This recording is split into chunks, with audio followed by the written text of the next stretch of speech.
Hi everyone, welcome back to my channel, Numerics with Nadia. In today's video, we are going to build off of the topics in our last video in the beginner statistics playlist. So if you haven't watched that video, I will go ahead and put it in here for you guys. Feel free to click the link that's popping up on the right corner. Once you've watched that video, come back to this lesson. In this lesson, we're going to go over what an outlier is. So first in our lesson plan, we're going to go over what are the measures of central tendency. Then we'll go through and we will answer the question of what is an outlier by defining what an outlier is. And then we will get into our practice section like always. In our practice section, the main question we're going to answer is how does an outlier affect the measures of central tendency? So that's our lesson plan for today. First off though, let's get into our first part and let's go over what are the measures of central tendency. Now I know the term measures of central tendency might be new to some of you or might sound very fancy and complicated, but it isn't. A measure of central tendency in statistics is just the central or typical value in a distribution.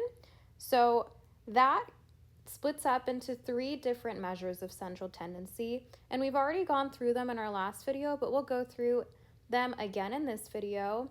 The three measures of central tendency are the mean, the median, and the mode.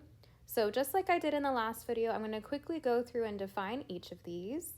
The median is the middle value in a set of numbers. For a set with an odd number of values, the median is the middle value. For a set with an even number of values, the median is the mean or average of the two middle values. And then for mode, think most. The mode of a data set is the value or values that occur the most often.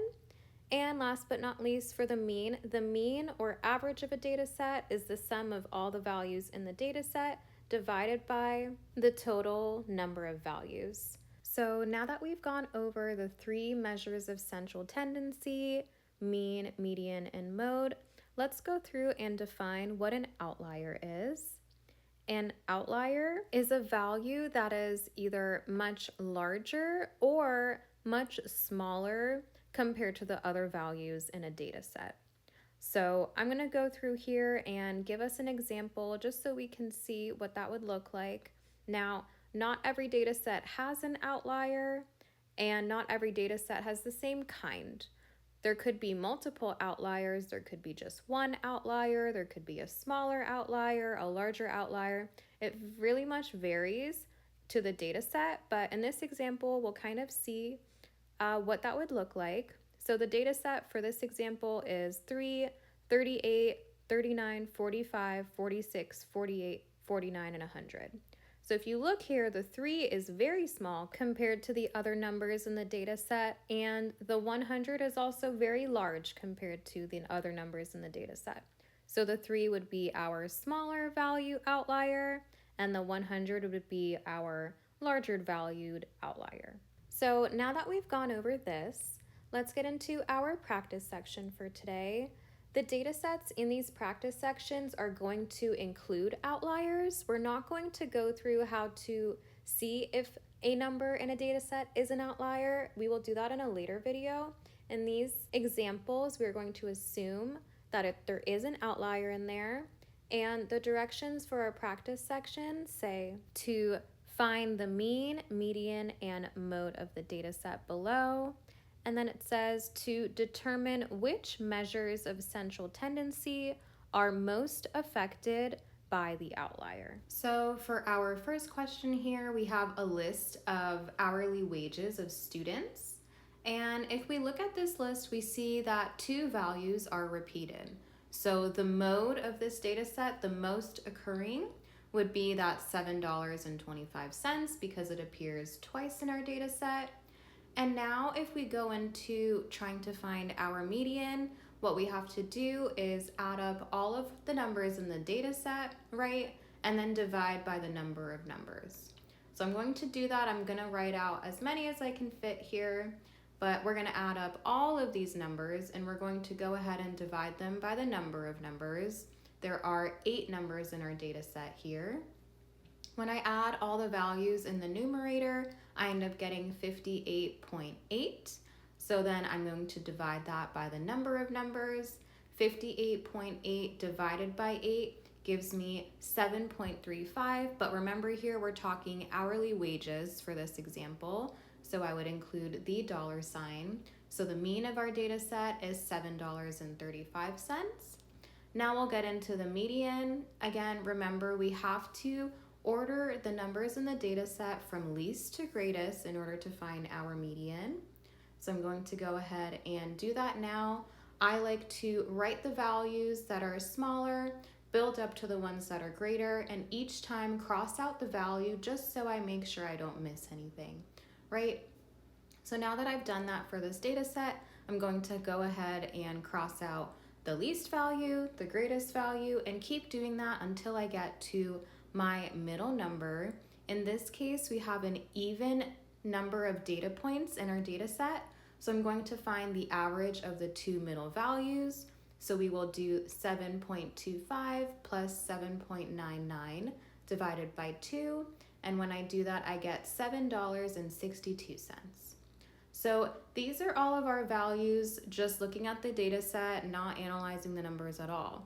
But when I look at my data set, I see that $3.87, well, that is way lower than all the other values. So that is my outlier. In order to answer the question of how the outlier affects our mean, median, and mode, let's go ahead and cross that out. We're not going to include the outlier in our calculations, and we're going to go through and do this again. So if I go ahead and find the mode again, well, that stays the same, right? Because the mode is the most occurring, and that is $7.25. That had nothing to do with our outlier here, so the mode stays the same. For my mean now, I'm going to go through and add up all the numbers again, but this time I'm dividing by 7, right? Because we took the outlier out.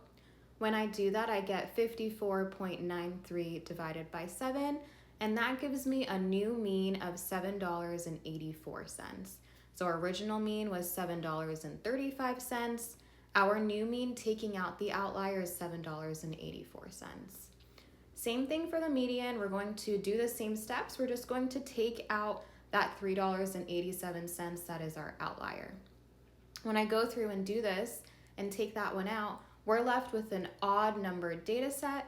So our median is just the value that's in the middle here, which in this case is $7.99.